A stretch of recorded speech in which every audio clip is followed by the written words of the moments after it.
Zeke and the boys, Shayo and Reese. But Sundown, 10 eliminations, 15 eliminations, tomato. I mean, it all comes down to getting the victory royale. 25 points is a biggin. And this is game 2 out of the 6 that we have here for day 2. And we go from the opposite side, Sundown, from the south way up to the north. Or expect teams that are landing in Doom's Domain and Stark Industries and Craigie Cliff to be a very strong position here going forward.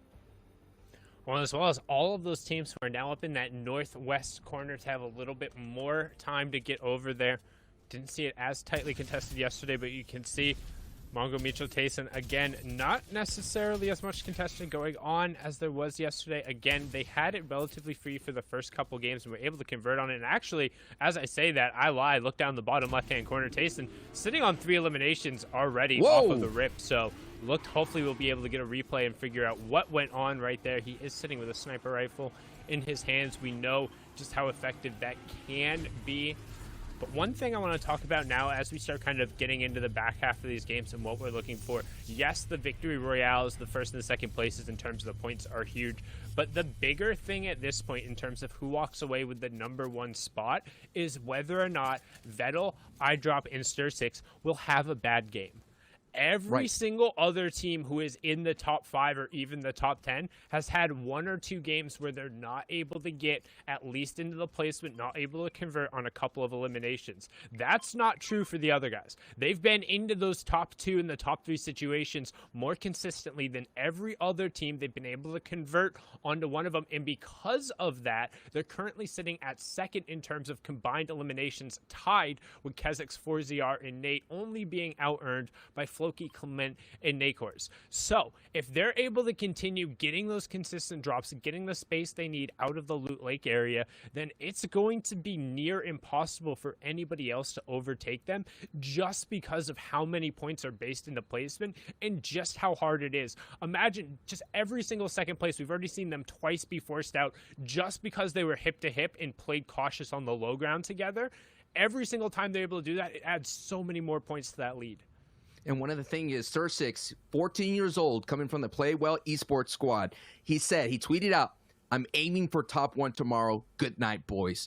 And that is the confidence that you're going to need as a professional player. You're seeing it done in the NA East region where they kind of put out a screenshot. This is where I'm landing. And you're right. Some of the things that they also utilize, Sundown, is this is about to break out here at Logjam, is that they use rifts really well. And we haven't seen a team on the broadcast use the rifts really well. And they kind of use it as a way to rotate in freely. But now, Snipe, Daezu, and Akuso is one of those other teams that kind of snip around the top 5 in day 1, is doing some big-time damage on Miro and his dog and Snap, from what I remember this trio's name. And this is a great place to fight in. Not only you kind of capitalize on the wood resources, but you could kind of dip on into the slurpy swamps and capitalize on those fishing spots. But the battle is not over yet, Sundown. The skirmish is still going out back and forth as Swab picks up an Elim here, and we haven't seen the heroic play. This is Season 4. Marvel's heroes are everywhere, but we're seeing heroes in the Fortnite Island right now competing, being the hero for the trio, and Swag is trying to be the hero that needs us right now, but now he's got to put on that full retreat and abandon this fight as he's now going to be chased down, and this is not a good situation for Swag here. And that's kind of the sneak shot we talked about with that charged shotgun. That wasn't a headshot, but he was able to go through, and that fully charged shot from the uncommon charge was ended up coming through. But as you talk about it, Sancho, what do you see? I see Benji, Lechi, and Mr. Savage not in Doom's Domain, but out here on Frey Island contesting Coral Castle. This is interesting. What an interesting thing that they're doing, Sundown. I'm assuming that they're realizing that it is not worth contesting Doom's Domain because of, look at the output, the results. It's too inconsistent. One game you're hot and the other you're cold. I know Katy Perry must be calling me all of a sudden, but that's what comes to mind when you're landing at Doom's Domain and Stark's Industry. But I mean, if we're talking about one way to describe Lechi, Benji, and Savage's gameplay recently, it's been a lot of yes and no, and I'm sure they feel like a paper bag floating through the wind, particularly when they're not getting those initial drops that they need. What's actually happening in this situation is they're going off of the start, and if they recognize they don't have the low drops at Doom, they're saying, hey, we've fought this without the first drop and without the 50-50 advantage enough times to know we can bail out to the side and kind of hit a scavenger route out and maybe take advantage of the lesser teams that are in the Northwest. However, what they don't know, as we're the analysts sitting back here, is there's now 4 teams landing in that Northwest. So they've just thrown themselves into that Clown Fiesta as we hop into another Clown Fiesta of the fight, driven by the French trio here, Forziar, Kezix, and Nate. And again, just as a reminder, we call him the French trio, with Grizzy being the French org going through. Forziar is a Swiss resident right now, and I believe of Vietnamese descent, unless his flags on his Twitter profile are lying. But he's doing a good job of keeping the pressure up on the high ground, trying to utilize that charge shotgun. Again, notice he's not getting directly wall to wall. He's staying about 2 away, getting enough of a charge and sending it through, because that's the same as a pump shot in those situations. You don't get to control as much as the quick edits in the fight, but you can put out just as much damage.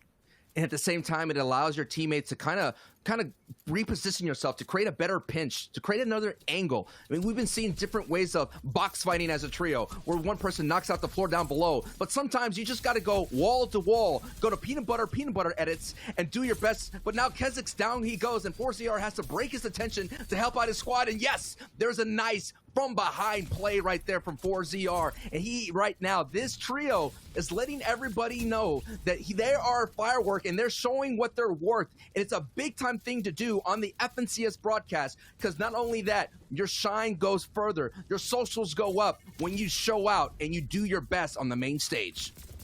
And good job recognizing they needed to double back to his teammate who's trying to stick the revive. Forziar is the only one who really has the HP and the loadout to aggressively be taking these fights. And as they do that, he gets taken down. He turns around. Forziar is able to finally clean up that fight. Florini put out a good effort, was able to take one with him, but Forziar should be able to work back in. He'll get the revive on Nate. They'll be looking to get a reboot right there just to the north of them, considering there's at least one team, probably 2, a little bit to the south. They have a decent amount of utility here in terms of the heals to get themselves both up to effective shields, but they need to be quick in terms of rotating out of here, because they're going to be on a number of teams' rotation paths. Man, what a battle. And just look at the aftermath there, all the mat resources used. But at the end of the day, it is Reese's prediction that continues on. And these are the kind of engagements that you definitely need to have. You need these because you get those abilities to avoid the storm surge later on. And not only that, you get in those elim points. And those elim points are going to be a huge difference going forward. Because again, only the top 15 progress here today. And that is going to be a huge weight off your shoulders going forward, knowing that you qualify for heats, but it's Airwalk right now. And what a big time knock on Tayson. Now we have the old school 2 battles going out right now. And this is going to be a big thing. And you know that Airwalk is not going to let that go, because he is the one that loves to talk it. And when he talks it, he has to back it up with his walk. And he's doing it right now. And this is going to be a big time player out of this match here in game 2, Sundown. What a great snipe from Airwalk. Yeah, and the headshot snipes giveth, and the headshot snipes taketh away. Tayson hitting the huge one that enabled them to have the high ground advantage there, but getting caught by a quick little reaction shot there from Vitality's Airwalks, and then they're able to convert on it. You saw they tried to get Tayson's body out and away, throw it kind of down towards that river to break the line of sight. However, the relentless push coming out from another French trio, Vato and Airwalks being kind of the long-standing veterans. They've been around the scene as long as there's been a scene, honestly since before there was a scene, with the French snipes community being kind of one of the first organized practices to even exist. But then Leo adding on to it, and a good pressure to pick up the elimination, the refresh, and part of Stark's loot coming out there. Now we're going to flip on over here. Anas, Flick, and Thomas HD recently signed there to Gamma, and he's been having a really good performance as of late. Now the squad is in 6th place coming into this game. That is the cumulative standing going in right now with 96 points. They're looking very strong. They got 1 victory royale, got about 36 eliminations in between the 2-day spread. But now we're looking at the remnants of that fight. It continued in a different way. Already Mitro squad is already in trouble, but this squad, Lechi's Benji and this Savage, are looking very, very strong. And they kind of brought this up in the analyst desk where you could kind of VOD review, look into the replay client, and look for other trios that may be easier to take up. Now, granted, everybody's at 0.01%, but we're talking about the elite going against like the super elite. And Mr. Savage and Leslie and Benji have a lot of ground to take up, considering that they were going into this around the bubble. They're in 14th place at the moment right now, going to this match, 15. So as it stands, they barely qualify. And for someone that the whole world has been placing their bets on Benji, Savage, and Lecce to definitely like make waves in this trios competition, that has had to be something that they thought about. And you're already seeing the fruits of their adjustment paying off. And one of the big things we'll be talking about a lot today is that top 15 line. The reason being, in NA East and in Europe, the top 15 teams will guarantee a spot into the heats, which means you don't have to stress for the rest of the weeks. You have the ability to kind of, I don't want to say take the time off, but practice your drop spot a little more, be contending only for the money and not having to worry about whether or not you've qualified through to that. And right now we've seen Aqua, Noah Riley, and Rezon are very much so on the outside looking in, haven't really been able to convert on enough of their opportunities, currently sitting at 40 points. Benji, Savage, and Lecce are the line right now at 52, but as you start getting through the games, you're thinking, oh yeah, it's okay, we still have 5 more games left. But then all of a sudden it's, oh, there's only 4 more games left. And then it's, oh, well, there's 3 more games left. And if you're not really able to get kind of that signature game where you're able to get that top 3 in a number of eliminations or sneak into that top 2 and get that big +4 placement points, then all of a sudden it becomes that much harder to really realistically contend. And right now they're going to send a little mystical bomb hello to become Legends neighbors over on the other side of the domain. And right now we see a little bit of a rotation, a potential fight coming out from Rotary and Co. Trying to hold Sipe on the edge here. Nice little exercise in gatekeeping, knowing that this duo looks a little bit in shambles. What a better start to the day for Rotary, Kirachi, and Stormy. They're having clean rotations out of their Slurpy Swamps area in the Slurp factory. And all day yesterday, if you missed out in the broadcast, they were having so many struggles out of there, often leaving in shambles, often eating a lot of storm damage. But right now, they are gatekeeping and have a strong opportunity to pick up an elimination. And this squad is kind of in the middle of the pack. And you kind of mentioned it, Sundown. It is a trio as low as like 28th place. It's essentially in striking distance to qualify. Nice big time hit right there on Sip. And the power of the Victory Royale is really strong, and especially the top 3. So getting that Victory Royale like Rotary and Stormy Right and Kiriachi that haven't gotten one could essentially put them into qualify. And I kind of piggyback on your point there, Sundown, is it also gives you an opportunity to try out new strategies, to make mistakes. And it's probably a common mistake I say is like, yo man, I meant to lose this one. Get the L's out the way because we got to make rooms for the dubs. So that is what you could do going into the following weeks. But we all know the strength of Kiriachi. He was a new addition to Rotary and Stormy, kind of replacing Toos, and that was a very strong trio in itself. But it's going to be interesting to see how this change in the roster works out for this trio going forward.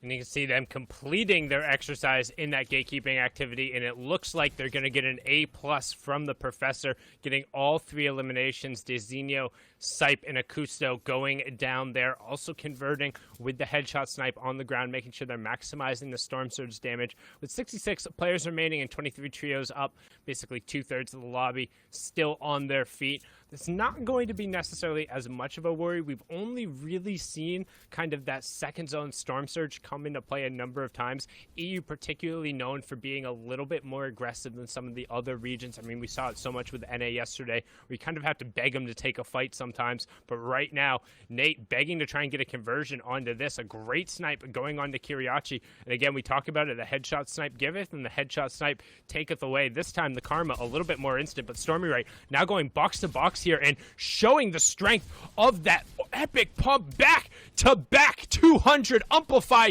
eats one, eats the other. Stormy Right goes down. Rotary gets the conversion, but the siphon unfortunately not going to come through. It's going to be wasted since Stormy Right was on the ground. He's going to try and get those pickups right away as the Storm is holding them on the edge, but a brilliantly done play by Stormy Right to kind of salvage it there, but they shouldn't have ever been put in that situation. You can't really afford to get sniped when you're that far away from the zone. You need to be covering yourself with ramp, and it's going to force them to burn a lot of utility that hopefully the eliminations they just got will be able to replenish. Absolutely, and Rotary Stormy Right, Kiriachi is doing really, really awesome, and it's exciting to see that, you know, the mean is coming back. They're not having those struggles that they're having. They're actually showing out, and they just show you an exercise of being on the other side of being gatekeeped and how you could kind of get away from that. But now we got a replay here of Gamma Gaming's here's Cammy doing some work here in that Coral Castle, and you're seeing some new people in the fray of Benji Savage. But you're taking a look here at the great plays that are happening for Cammy, using the swamp rat technique to pop out of the water, kind of like Rambo, and all of a sudden getting that big time hit with that green pump. Gamut Gaming, GG, Cammy, what a show that you're putting on here, and I love the angles that you're finding. But these are the kind of battles that we've been seeing throughout the entire FNCS trios. You're gonna have to win them, and you're gonna have to do this when the screen looking purple. And a really good job from him there, utilizing that tactical SMG. We haven't really talked about it or seen it as much just because of, given the changes to the weapon, it's not necessarily as efficient. It's much more worth to have your utility spot and utilizing the AR. But when you get into the box-to-box fight and you're able to just kind of spray constantly against your opponent, but the real kicker there is Cammy just being more used to, and at least having, it seems like, more practice fighting in the water there. He knew where to dip down. He knew kind of when to time his shots in terms of jumping on out, knowing when the animation would switch over, and just landing 2 massive shots that I don't think his opponents are ready for, cleaning that one up. And those are the advantages of knowing your POI. Yes, you could make a halftime adjustment. You could change it up like Benji, Savage, and Lecce, as we see here. You could do all that, but not having that knowledge, that minute knowledge, those details. They always say it's all in the details, and those details gave Cammy a phenomenal 2-piece right there, and the trio, the rest of the elimination. But I did see in the feed, I think Mitra went down to airlock, so that fight is still going on, and I believe that trio may be out. Mongrel may be all by himself, but right now, Lecce, Savage, and Benji are doing some work right now on B Hard. Buster gets busted right now, and down goes Mods. And actually, there is Stir6. Stir6 is here as well, so this is going to be a three-way battle. And you look at the congestion that's happening right here, the fight for center, as Lecce goes down. So it's up to Savage and Benji. And look at this. This is what I've been seeing. Stir6 squad always likes to play for center, and iDrop and Battle right now are going to have to do their best to survive, and down goes Lecce. So we have a big battle already. The first place team is holding on tight, and not only that, Sundown, they're taking out big names in the trio competition. And one thing you'll note in particular, we've talked about it time and time again with them, they focus on being hip to hip at all times. Yes. That's a big thing, and you'll notice in trios that it just so happens that the person who happens to go down is just always either alone or there's one person missing, and that's when trios are able to convert. If you don't have all 3 people there, one to defend, one to immediately stick the revive, and then kind of be able to get that third person up, a trio has the ability to close the gap and get that elimination. As you can see, iDrop's team now has 5 games where they finished in the top 5, the most of any team in the NA or EU, and particularly they've won one of those games. 2 of those games they've been second place with the entirety of their team making it all the way through in the low ground with very little threat onto them. They avoid taking fights unless they know they can get somebody out there, and right now utilizing an early bouncer shockwave to get to the center zone like you were talking about, as we're going to swing away from the center and back on over to the action being forced at the edge. A lot of fights are happening on the edge, and this is the moments that we're getting closer and closer. This is the mid game right now. Zone 6, 7, 8, 9, those full rotations are the ones that are going to be so awesome, and that is where the nerds of Fortnite, they love to see. In the in-game, when it gets hot, it gets cooking, and all the players are going to have to figure out everything that they worked up to from early to mid game. Did it work out? All the ingredients that they have for their, I guess, for their masterpiece, their master dish, is it going to be able to work out, or is it going to all be thrown into the kitchen sink if it all goes down south quickly? This team, Exponential, Mex, and Astro, are looking very strong starting off in day 2 with 17 points. The score that you see is just day 2, and then during the breaks, we will bring you a cumulative leaderboards to make sure that everyone's up to speed. And this is only game 2. We got 4 more to go. Bato picks up 1 as well, and you're seeing that there's not a lot of elevation here in the distance. So just like Monster and D-Face and Ozzy Antic said, it's going to be a good old-fashioned Fortnite fight.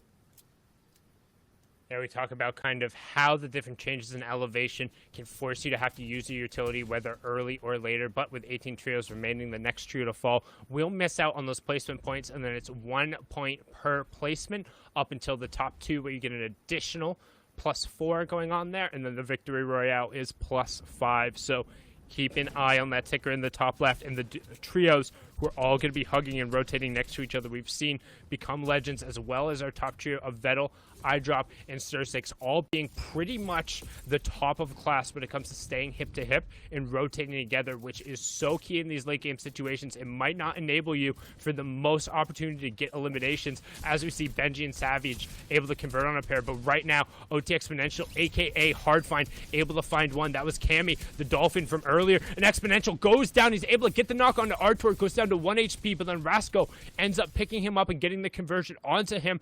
Rasco able to just barely save Artur there. He's going to try and stick the revive as the zone is coming in. Don't think he'll actually have time for this and have this be efficient. Nope, and as I say that, it gets taken out right away. Hardfind goes back, make sure he closes that one out as the zone continues to move forward. That was a battle between 12th place and 4th place on the cumulative leaderboards right now. But look at height is Noah Riley, Aqua, and Reason, who are doing very strong. And we know right now, considering that Benji and Savage kind of left Doom's domain, that they will have those powerful weapons, especially Doom's mystical bomb. We haven't seen a lot of use of it here in the EU region, but it creates so much chaos for the people down below. If you're looking on the top right, that is Noah Riley at height. Right now, there is nobody sitting above them, so there is an opportunity for someone to take over with one shockwave or a bounce pad. Rotary down low on your bottom right screen is fighting the low ground, and this is where it's going to get chaotic. This is where all the trios have to keep their head on a swivel, making sure that no one takes over, no one ejects themselves into their lair.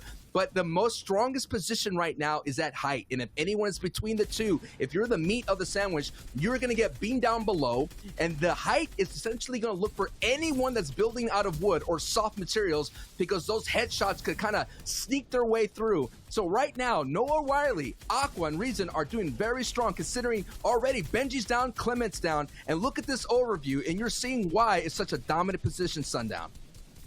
Yeah, though the only thing that kind of scares me is the fact that they only have single tarps. There's one connection relatively far back, so if somebody does decide to go, they could be a little bit under threat. However, Noah Riley is sitting on the extra shockwave, and with the build circling mostly back over that single tarp, they should be relatively uncontested. This is their match to win unless they mess up the execute on the drop down. However, right now you have Rotary trying to do it all in the bottom right-hand corner. The French trio, we talked about them putting a stamp on the game. It's been a chaotic one for them so far, but 11 eliminations. Make it 12, make it 13 even. Nope, just 12. Not quite able to get the conversion on the next one yet, but top 4 from them. Rotary's in your bottom right. Noah Riley in the top right with the high ground control. That's Dooms with Aqua and Rezone as well trying to work on the bottom. You can see Nate, 4ZR finally going down. Kiriachi will get knocked as well, so it's largely going to be on the back of Rotary. And can he make these plays on the low ground just with all of the pressure? Let's keep an eye on him and see what he's able to do. Stormy right, still with him as well as we get into our top 3. It's 4ZR, Nate, and Crow. Oh no, it's not actually. I lied. It's Dennis, BTS, and Sammy,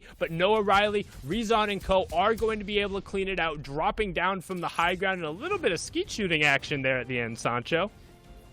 There you go. What an unbelievable finish. We got 7 elims and the victory royale for Noah Riley, Aqua, and Rezon. And you're seeing that is a big time need for them. Going into day 2, they were basically around